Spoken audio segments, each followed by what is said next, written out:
काही लोक म्हणतात ही योजना याचे पैसे मिळणार नाही, फक्त निवडणुकीसाठी हे जाहीर केलंय।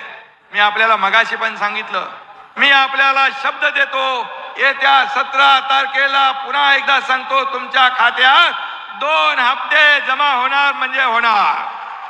15, 1,500 आणि 1,500, 3,000 रुपये। आता महिन्याला 1,500 रुपये म्हणजे वर्षाला 18,000 रुपये। आज काही लोक म्हणतात की या बहिणींना हक्काचे पैसे मिळाले तर आमचं काय होणार?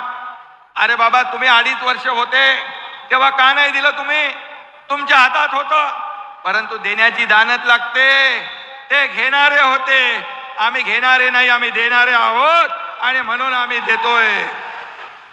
आणि म्हणून बहिणींना हक्काचे पैसे मिळू नये म्हणून योजनांवर टीका करतायत, कोर्टामध्ये कोणाला तरी पाठवतायत। कोर्टाने पण ते फेटाळून लावलं।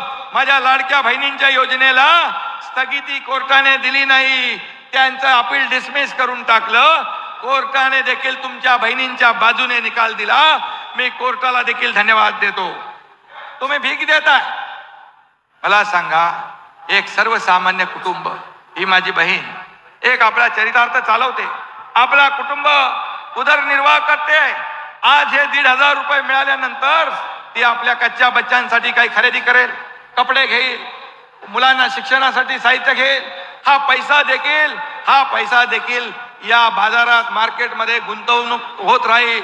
आणि महिला भगिनींसारखी अर्थव्यवस्था कोणी सांभाळू शकत नाही, कारण महिला ही घराची 1,00,000-2 लाख नाही, तर माझ्या 1.5 कोटी महिलांनी फॉर्म भरले, 1.5 कोटी महिला। आणि पुढे आणखी जो आपला कालावधी आहे याच्यामध्ये आणखी माझ्या बहिणी फॉर्म भरतील आणि या लाडकी बहीण योजनेचा लाभ घेतील। मी एवढंच सांगतो आपल्याला, पुढच्या महिन्यात जे अर्ज करतील त्यांना 3 महिन्याचे पैसे मिळतील। 4,500 रुपये, 1,500, 1,500 आणि 1,500।